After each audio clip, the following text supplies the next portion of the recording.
नमस्कार, प्रभात खबर के digital platform पर आपका स्वागत है। हेल्थ इज़ वेल्थ के आज के अंक में हम बात करेंगे सर्जरी पर।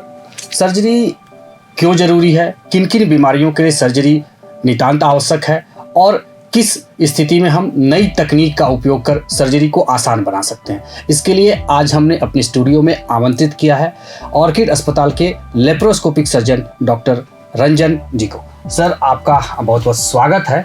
और सबसे पहले ये जानना चाहेंगे सर आपसे कि एक तो ये लेप्रोस्कोपिक सर्जरी नई टेक्निक में कितना कारगर है सर्जरी के लिए?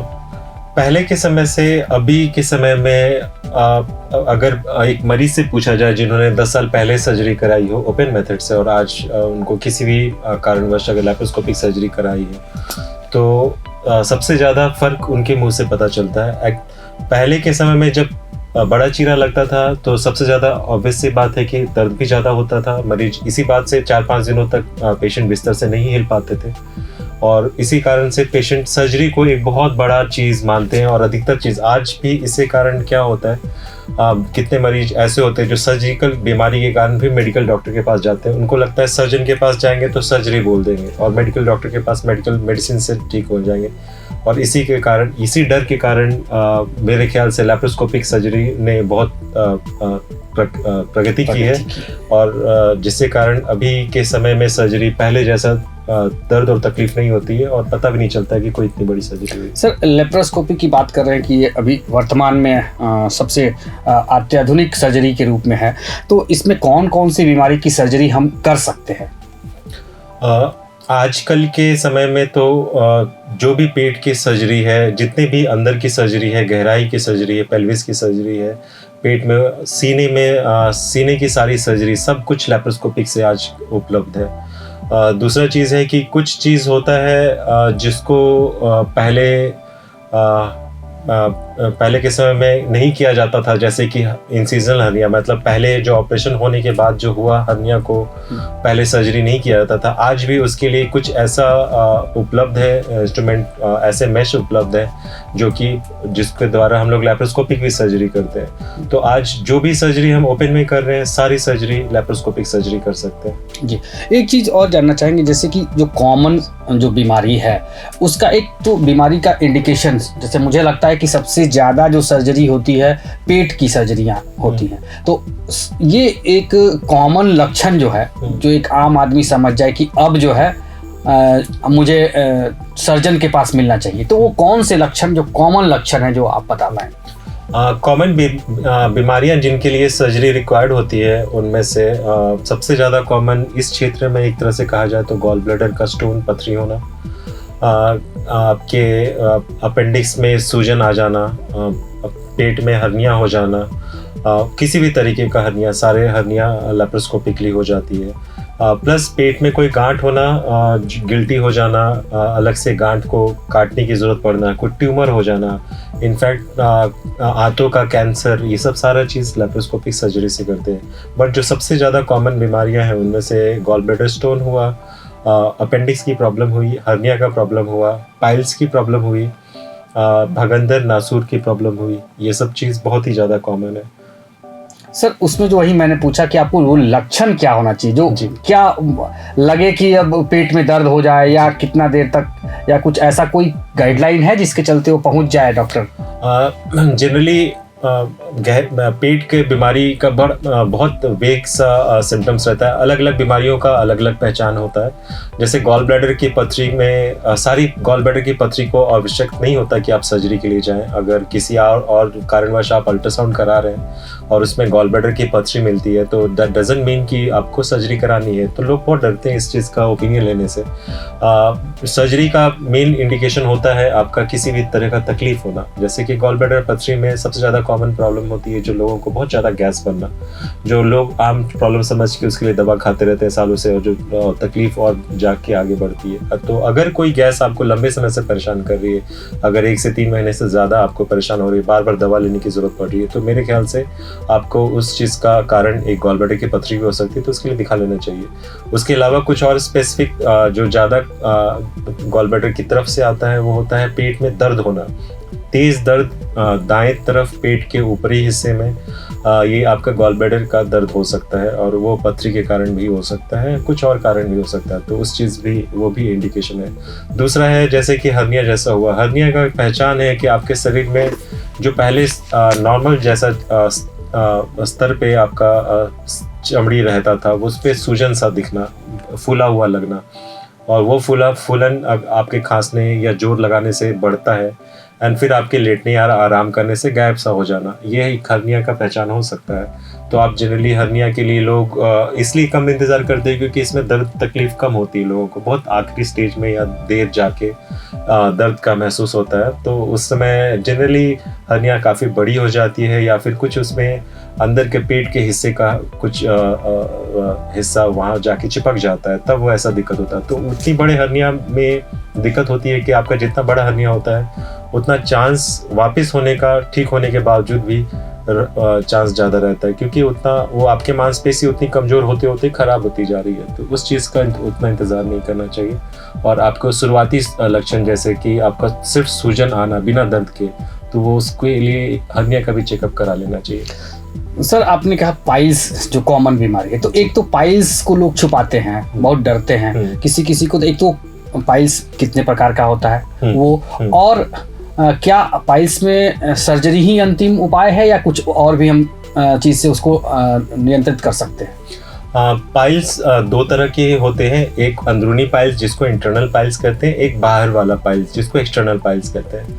जो अंदरूनी पाइल्स होता है वो दर्द नहीं देता है, वो ब्लीडिंग करके आपको प्रेजेंट करती है, मतलब आप लैटिन कर रहे हैं, जोर लगा रहे हैं, तो आपको पॉट लाल हो जाना, बूंद बूंद ड्रॉप लाल लाल आना, जो कि आपको पता भी नहीं चले, जब आप सफाई कर रहे हो तो आप देखिए नीचे लाल पड़ा है, तो वो अंदरूनी पाइल्स का संकेत है। बाहरी जो पाइल्स होता है उसमें दर्द बहुत ज़्यादा होती है और ब्लीडिंग का संभावना कम होता है, क्योंकि बाहर जो पाइल्स का हिस्सा होता है वो सूखा हुआ होता है, उसमें खून का कत्था जमा हुआ होता है, तो वो ब्लीड नहीं करती और वो जनरली दर्द देती है। यूजुअली 70% पाइल्स की तकलीफ सिर्फ दवाओं से कंप्लीट ठीक रहती है, 20 से 30% ही जो तकलीफ होती है जिसमें आगे अगर बढ़ जाती है या फिर जो बार बार हो रही होती है तो उसमें सर्जरी की रिक्वायरमेंट होती है। तो लोगों का ये डरना और ये सोचना कि पाइल्स का प्रॉब्लम सर्जरी करना पड़ेगा, सर्जन बोल देंगे सर्जरी करेंगे तो फिर तकलीफ होगी, वैसा नहीं है। और आजकल की बहुत सारी तकनीक ऐसी है जिसमें से दर्द ना के बराबर होता है, ऐसा नहीं है कि दर्द नहीं होगा, थोड़ा सा बस छोटा सा चीज़ पता चलता है, बट बहुत ज़्यादा बड़ा वाला जो खुला वाला सर्जरी पहले पाइल्स की होती थी, उसके अलावा भी बहुत सारे अल्टरनेटिव तरीके होते हैं नए तकनीक के द्वारा जिससे उसका दर्द भी कम होता है। सर एक तो आपने बताया कि पाइल्स की सर्जरी प्रकार भी बता दिया, आपने बता दिया सर्जरी के तरीके भी बता दिए, लेकिन क्या पाइल्स की सर्जरी करने के बाद दोबारा भी होने की संभावना रहती है, जैसा कि लोग कहते हैं बताते हैं? कुछ सर्जरी होती है जो कि आपको पाइल्स के शुरुआती चीज़ जहाँ से शुरुआत होती है उस जगह पे किया जाता है, तो उससे कभी दोबारा होने की संभावना नहीं रहती। बट जो पाइल्स नॉर्मल जो कन्वेंशनल पाइल्स की सर्जरी होती है उसके बाद सेकेंडरी पाइल्स उसको कहते हैं, जो एक नया सूजन आना, नए मस्से बनने, उसको सेकेंडरी पाइल्स कहते हैं। जनरली 3 से 4 साल तक कोई दिक्कत नहीं होती किसी भी पाइल्स सर्जरी के बाद, बट उसके बाद अगर मरीज को बार बार कब्जियत रहती है, बार बार जोर लगाते हैं, तो सेकेंडरी पाइल्स जैसी शिकायत होती है। बट उस पर भी हमारे पास कुछ तकनीक है जो सेकेंडरी पाइल्स में भी आपको नहीं होने देगी, तो वो भी तकनीक होती है। तो अपने सलाहकार या अपने जानकार या डॉक्टर साहब से ये चीज़ का आप ज़रूर ज्ञान लें कि कौन सी सर्जरी उनके लिए बेहतर है, कौन सी सर्जरी उनको जिस चीज़ का कंसर्न ज़्यादा है उस चीज़ को डील करा लेना ज़रूरी है। सारे में एक तरह की सर्जरी नहीं की जाती, और जैसा इंडिकेशन होता है वैसा सर्जरी उसके हिसाब से किया जा सकता है। सर हम लोग नई नई टेक्निक्स के बारे में बात कर रहे हैं, जैसे लेप्रोस्कोपी पे भी बात किया, तो अब आज के जो युग चल रहा है वो टेक्निक नई नई तकनीकी का युग है, तो AI का जमाना है, तो अब हम रोबोटिक सर्जरी की बात करने लगे हैं जी। या अभी तक हमको लगता है कि छोटे छोटे शहरों में तो नहीं है, लेकिन रोबोटिक सर्जरी कितना कारगर है? जी, रोबोटिक सर्जरी एक तरह का मिनिमल इन्वेजिव टेक्निक है, जो एक तरह का लैप्रोस्कोपिक सर्जरी का ही एक तरह का उसका प्रगति है, एक तरह से विकसित और अलग फॉर्म में हुआ है। रोबोटिक सर्जरी में क्या होता है, लैप्रोस्कोपिक सर्जरी में सर्जन ऑपरेशन के पास, पेशेंट के पास खड़ा रहता है और उसके हाथ में इंस्ट्रूमेंट होती है और उस छेद से वो सर्जरी कर रहा होता है, उसी से इंस्ट्रूमेंट डाल के वो इंस्ट्रूमेंट डायरेक्टली पकड़ रहा होता है। यहाँ पर सर्जन के जगह पर रोबोट सर्जरी में सर्जन को रिप्लेस कर दिया जाता है और वहाँ उसके जगह पर एक रोबोट खड़ी रहती है। मतलब रोबोट के हाथ में इंस्ट्रूमेंट रहता है, रोबोट इंस्ट्रूमेंट मरीज के पास खड़ा रहता है और उसका इंस्ट्रूमेंट पेट के अंदर रहता है। बट रोबोट ऑटोनोमस नहीं होता, रोबोट चलता है बाहर के कंट्रोल के साथ और उसका कंट्रोल बाहर के सर्जन जो एक वीडियो कैमरा में देख रहे होते हैं और हाथ में उनके कंट्रोल होते हैं, उनके द्वारा की जाती है सर्जरी। इसको कहते हैं रोबोटिक सर्जरी। जनरली ये जाहिर सी बात है कि छोटे से जगह पे ये इंस्ट्रूमेंट जो कि रोबोट होते हैं, हर एक रोबोटिक आर्म लगभग मोटा मोटी एक तरह से कह लीजिए काफ़ी महंगे होते हैं, जो कि एक छोटे से जगह के लिए प्रॉफिटेबिलिटी बहुत मुश्किल होती है, इसलिए छोटे अस्पताल उसको एक्वायर नहीं करते हैं। बड़े अस्पताल जरूर एक्वायर करते हैं और उस चीज़ में वो आगे भी काम करते हैं। बट अगर कहा जाए कि रोबोटिक सर्जरी और लैप्रोस्कोपिक सर्जरी में अगर पेशेंट चूज़ कर रहे हैं तो हम कहेंगे कि ये पेशेंट को ना चूज़ करने दिया जाए, ये सर्जन के ऊपर छोड़ दिया जाए। कुछ चीज़ होती है जो कि जिस चीज़ में आपके अंदर रोबोट का मेन एडवांटेज होता है लैप्रोस्कोपिक सर्जरी के से कि रोबोट में आपके हाथ रोबोट में ऐसे हाथ चलते हैं जैसे कि आपका हाथ पेशेंट जैसे मरीज सर्जन का हाथ पेशेंट के पेट के अंदर है। मतलब उसमें आपके फिंगर का थोड़ा सा मूवमेंट से अंदर मूवमेंट हो जाना, आपके कलाइयों का मूवमेंट से वहाँ की कलाई का मूवमेंट होना, तो एक तरह से वो आपका हाथ पेशेंट सर्जन के हाथ अंदर पेट के अंदर हो और उसके लिए भी चीरा ना लगने की ज़रूरत पड़े। और इसका एडवांटेज सबसे ज़्यादा होता है किसी भी कैंसर सर्जरी में या फिर बड़ा सर्जरी या फिर पेल्विस का सर्जरी, जहाँ पर जगह कम होती है, जहाँ पर खुद सर्जन का हाथ जाना मुश्किल होता है, वहाँ पर रोबोट का हाथ जाके वो वही सर्जरी और बारीकी से और बहुत अच्छे तरीके से की जाती है। सर आपने तो रोबोटिक की बात की, एक तो सवाल ये पूछेंगे कि लेप्रोस्कोपिक सर्जरी किन सर्जरी में हम नहीं कर सकते हैं? ये बहुत अच्छा सवाल है आपका। जनरली लैप्रोस्कोपिक सर्जरी का कुछ दिक्कतें और कुछ डिसएडवांटेज होती हैं। एक उसमें सबसे बड़ा डिसएडवांटेज होता है कि उसमें पेट में जो हवा भरी जाती है उस हवा से वो हवा कार्बन डाइऑक्साइड होती है। तो जिस मरीज को जिनको सांस की तकलीफ है, सीवियर सांस की तकलीफ है, जिसमें ऑलरेडी कार्बन डाइऑक्साइड उनके शरीर में रिटेंशन रहता है, उनमें ये लैप्रोस्कोपिक सर्जरी नहीं कर सकते। अगर उसमें पेट में हवा भरेंगे तो उनका CO2 लेवल कहीं ज़्यादा बढ़ जाएगा, तो बाद में सांस की मशीन की दिक्कत पड़ सकती है। दूसरा चीज़ है कि अगर किसी की ब्लीडिंग की टेंडेंसी है, पेशेंट मान लीजिए इमरजेंसी आपातकालीन सर्जरी के लिए आया है, कुछ एक ऐसी दवा खा रहा है जिससे खून रुकने की संभावना बढ़ जाती है, नहीं रुक पाने की संभावना बढ़ जाती है, जैसे हार्ट का कोई मरीज हुआ, खून पतला करने की दवा खा रहा है, ऐसे कंडीशन में ब्लीडिंग टेंडेंसी में लैप्रोस्कोपिक सर्जरी जनरली अवॉइड किया जाता है, क्योंकि आपका हर एक कंट्रोल हर एक इंस्ट्रूमेंट से नहीं होता, तो उस चीज़ के लिए खुला सर्जरी ज़्यादा बेटर है। दूसरा चीज़ है कि कभी कभी आपातकालीन सर्जरी होती है जिसमें पेट बहुत फूल जाता है, जैसे जिसको ऑब्स्ट्रक्शन कहते हैं, रुकावट कहते हैं, पेट का रुकावट कहते हैं, कोई ट्यूमर के कारण हो, पहले की सर्जरी का कारण हो, या फिर कोई हर्निया के फंसे हो जाने के कारण हो।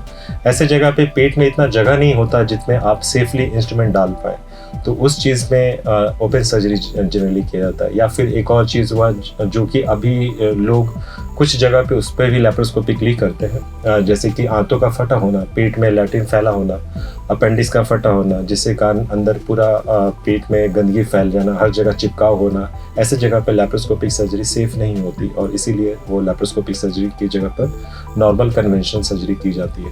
सर आपने तो तमाम जो विषय है सब विषय पर बड़े बखूबी से जवाब दिया। चलते चलते सिर्फ ये जानना चाहेंगे हम लोग कि हमें जो है सर्जन के पास जाना नहीं पड़े और हम स्वस्थ रहें, इसके लिए हमारा लाइफस्टाइल क्या होना चाहिए? ये बहुत ही ज़रूरी और बहुत ही अच्छा सवाल आपने किया। सबसे इम्पॉर्टेंट, अगर आपको किसी भी डॉक्टर्स को अवॉइड करना है तो सबसे जो अच्छी दवा है जो आप जिससे अपना खुद में घर का इलाज कर सकते हैं, वो आपकी खाना पीना, खान पान है।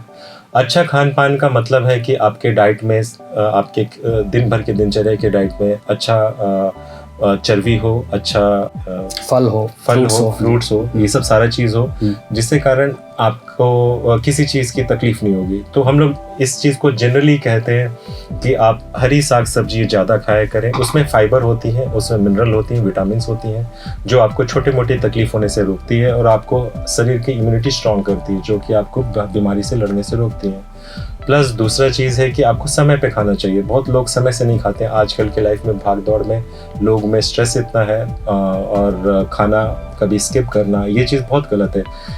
कहा जाता है कि शरीर को 12 घंटे से ज़्यादा फास्टिंग स्टेट में नहीं रखना चाहिए। इससे आपके बॉडी में कुछ केमिकल रिएक्शन शुरू हो जाते हैं, जो कि एक फास्टिंग स्टेट में शुरू होते हैं, और उससे आपको मेटाबॉलिक प्रॉब्लम होती है, जैसे कि शुगर का, डायबिटीज़ आ जाना समय से पहले, पैनक्रियास खराब जैसे हो जाती है, कुछ और चीज़ होती है, पेट में घाव होना अल्सर कहलाता है, और स्ट्रेस के कारण आपको बहुत सारे शरीर में बदलाव होते हैं, कुछ हार्मोन्स बढ़ जाती है। तो मेनली आपको समय से खाना चाहिए, हरी साग सब्जी का ज़्यादा सेवन करना चाहिए, तेल मसाला को थोड़ा सा लिमिट करना चाहिए, कंट्रोल करना चाहिए।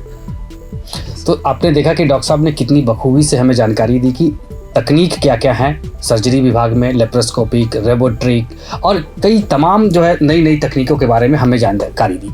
इसके अलावा उन्होंने हमें स्वस्थ रहने के लिए अपने लाइफस्टाइल को बेहतर बनाने की जानकारी भी दी। अगले अंक में हम फिर किसी एक नए डॉक्टर के साथ होंगे, नए मुद्दे पर बातचीत करेंगे। तब तक के लिए बहुत बहुत धन्यवाद। प्रभातखबर.com, विश्वास वही, रफ्तार नहीं।